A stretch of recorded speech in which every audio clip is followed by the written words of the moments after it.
বোয়ালমারী ফরিদপুর এর ৮ম বার্ষিক ওয়াজ মাহফিলে আমাদেরকে আসার বসার কিছু কথা বলার ও শোনার মতো তৌফিক দান করেছেন। শুকরিয়া আদায় করে বলে আলহামদুলিল্লাহ। আজকের মাহফিলের উপস্থিত উলামায়ে কেরাম, বিশেষ করে আপনাদের অত্র জামিয়ার অত্র মাদ্রাসার সুনামধন্য মুহতামিম, আন্তর্জাতিক খ্যাতি সম্পূর্ণ মুফাসসিরে কুরআন, যিনি বর্তমান সময়ে সারা বাংলায় আলোড়ন সৃষ্টি করেছেন, হাফেজ মাওলানা মুফতি হিলাল উদ্দিন আল আজাদ দামাত বারাকাতুহুম সহ অত্র জামিয়া অত্র মাদ্রাসার সকল আসাতিজায়ে কেরাম, ছাত্র ভাইয়েরা, আমার সামনে উপবিষ্ট মুরব্বী বাবাজিরা, যুবক ভাইয়েরা, পর্দার অন্তরালে অবস্থানরত আমার মা ও বোনেরা, আল্লাহ পাক রব্বুল আলামিন আমাদেরকে কবুল করেছেন, যার কারণে আমরা ময়দানে আসতে পেরেছি। আসলে দ্বীনি কাজ যেটা, যেই কাজের ভিতরে আল্লাহ পাক রব্বুল আলামিন দ্বীন রেখেছেন, এই কাজটার ক্ষেত্রে আমরা অলসতা প্রদর্শন করি বেশি, কিন্তু যেই কাজের ভিতরে আসলে দ্বীন নাই, দুনিয়া আছে, দ্বীন নাই, এই কাজে আমাদের বিলম্ব নাই, অলসতাও নাই। কি বলেন, ঠিক না? কিন্তু যেই কাজে আমার দ্বীন আছে, যেখানে গেলে আল্লাহকে পাওয়া যায়, যেখানে গেলে আল্লাহ রসুলকে পাওয়া যায়, যেখানে গেলে আল্লাহ খুশি হয়, যেখানে গেলে আল্লাহ রসুল খুশি হয়, ওই কাজে আমাদের অলসতা। আমি আপনাদের সামনে কুরআনুল কারীমের একটা আয়াতের কিছু অংশ তেলাওয়াত করেছি। আল্লাহ পাক রব্বুল আলামিন যদি তৌফিক দান করেন, এই আয়াতের উপরে সংক্ষিপ্ত আলোচনা রাখবো ইনশাআল্লাহ।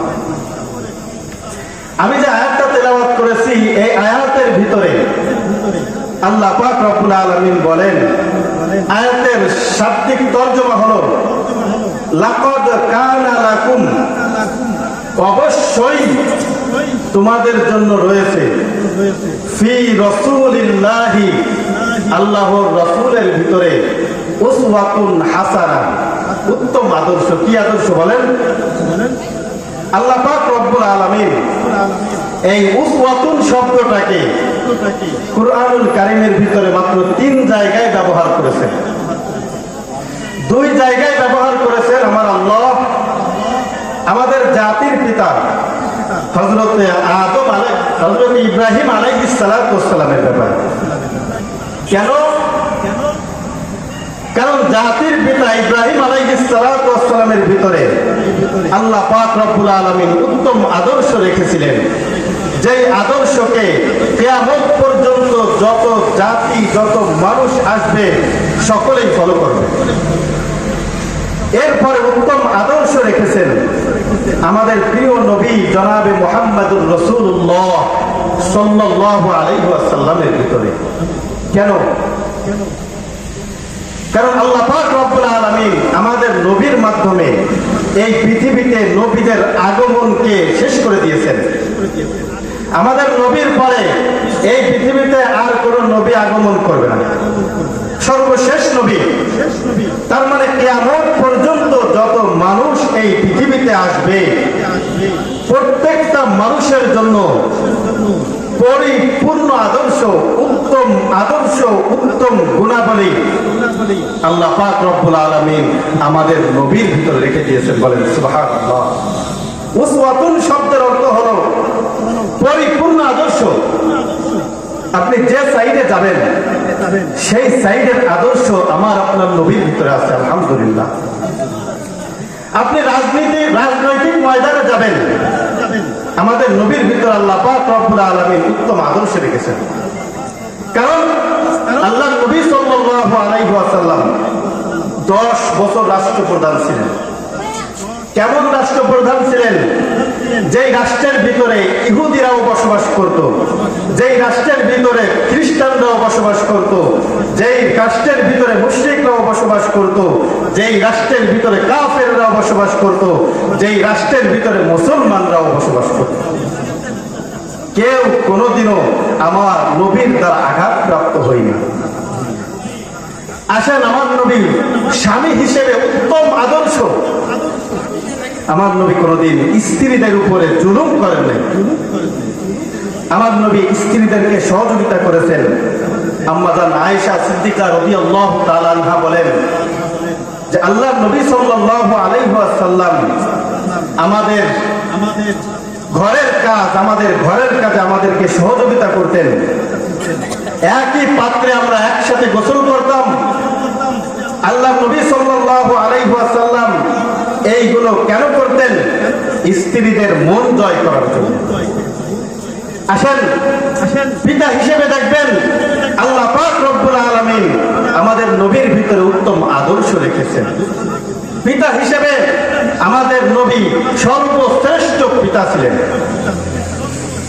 এভাবে যত কিছু দেখেন না কেন, আমাদের নবী পৃথিবীতে সব থেকে উত্তম মানুষ, শ্রেষ্ঠ মানুষ।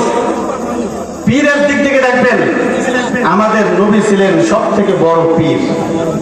আল্লাহ পাক রব্বুল আলামিন বলেন, ওয়াল্লাযী বা'আসা ফিল উম্মিয়িনা রাসূলান মিনহুম ইয়াতলু আলাইহিম আয়াতিহি ওয়া ইউযাক্কিহিম ওয়া ইউআল্লিমুহুমুল কিতাবা ওয়াল হিকমাহ। আল্লাহ রাব্বুল আলামিন বলেন, আমি নবী মুহাম্মদুর রাসূলুল্লাহকে দুনিয়ার ভিতরে 4টা দায়িত্ব দিয়ে পাঠিয়েছিলাম। এর ভিতরে 1 নম্বরের দায়িত্ব হলো নবী মুহাম্মদুর রাসূলুল্লাহ দুনিয়ায় যাওয়ার পরে দুনিয়া এবং আখিরাতের যত নিদর্শনা বলি, যত মুজিজা আল্লাহ রাব্বুল আলামিন এই পৃথিবীর ভিতরে রেখেছেন, আল্লাহর নবী প্রত্যেকটা মুজিজা উম্মতের সামনে স্পষ্ট করে দিয়েছেন। বলেন সুবহানাল্লাহ।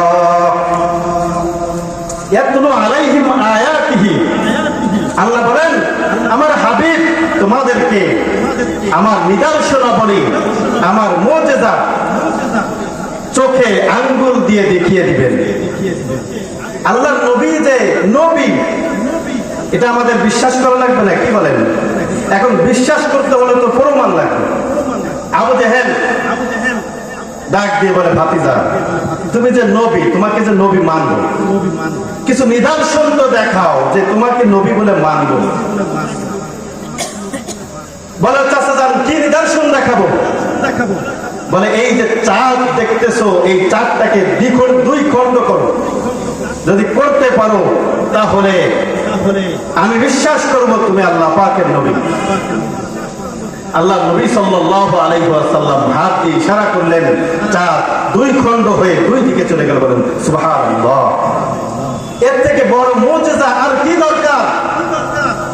আবু জেহেল ডাক দিয়ে বলে, মুহাম্মদকে যে জাদুকর মনে করতাম, বাস্তবেই তো মুহাম্মদ জাদুকর।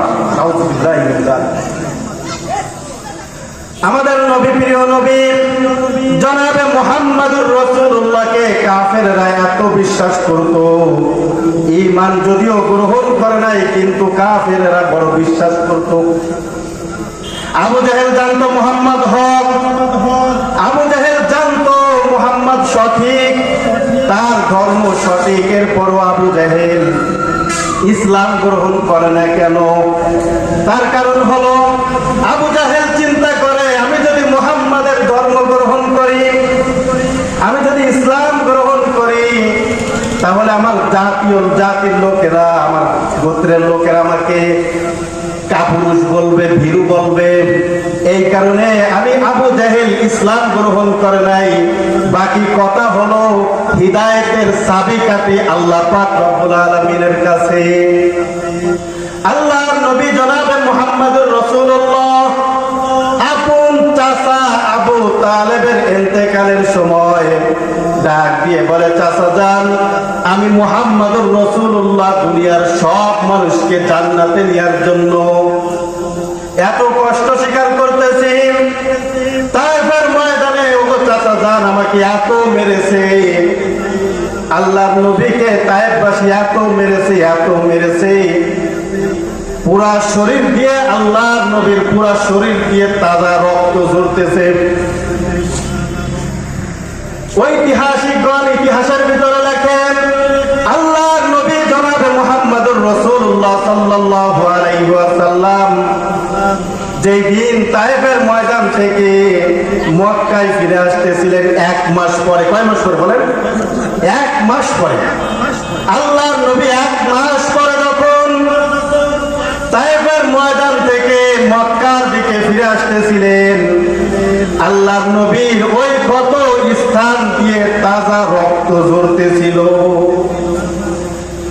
1 মাস পরে আল্লাহর নবী যখন আসতেছেন, ফিরে আসেন, তখনও তাজা রক্ত ঝরতেছে।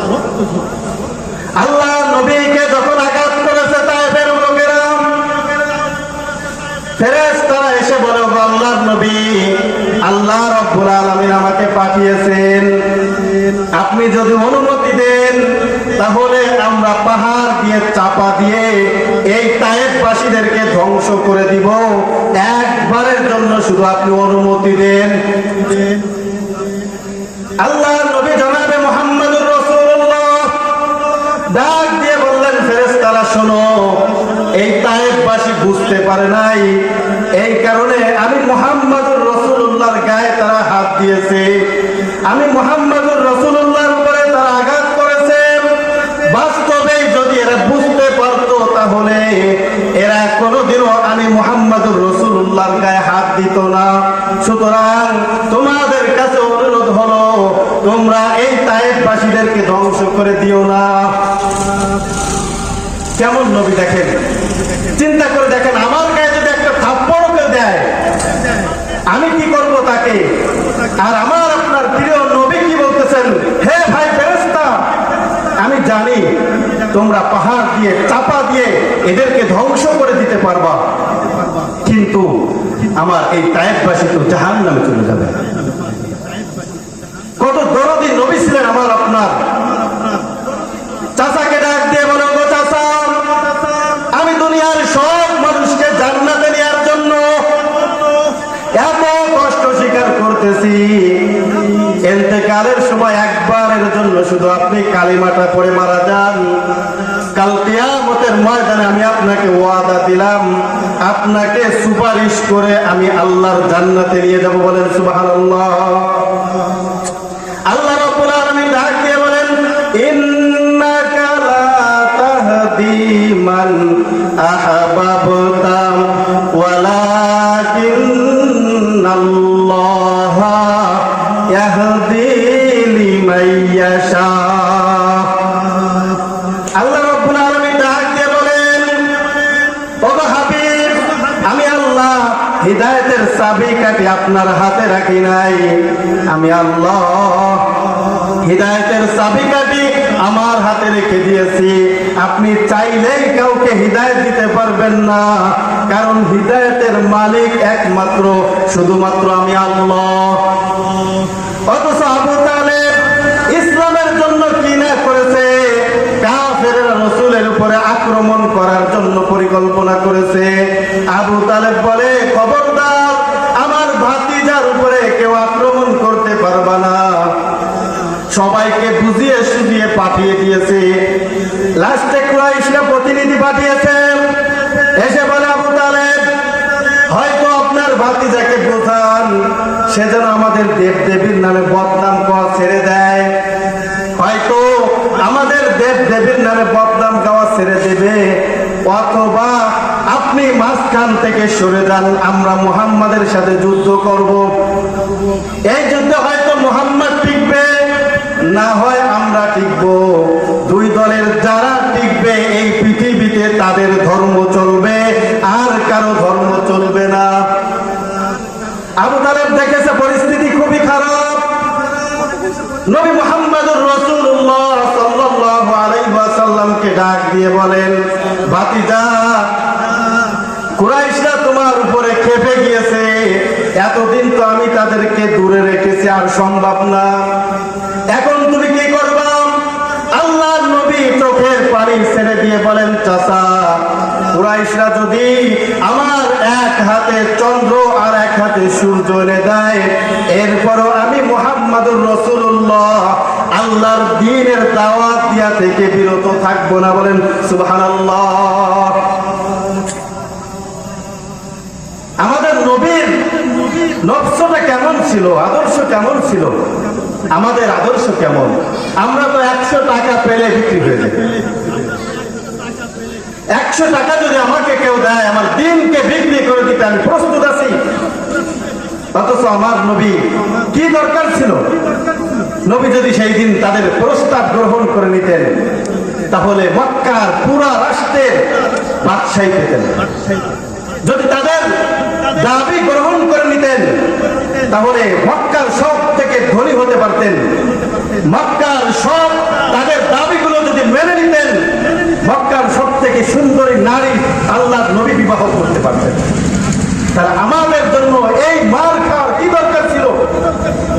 আমাদের জন্য এত কষ্ট করার কি দরকার ছিল?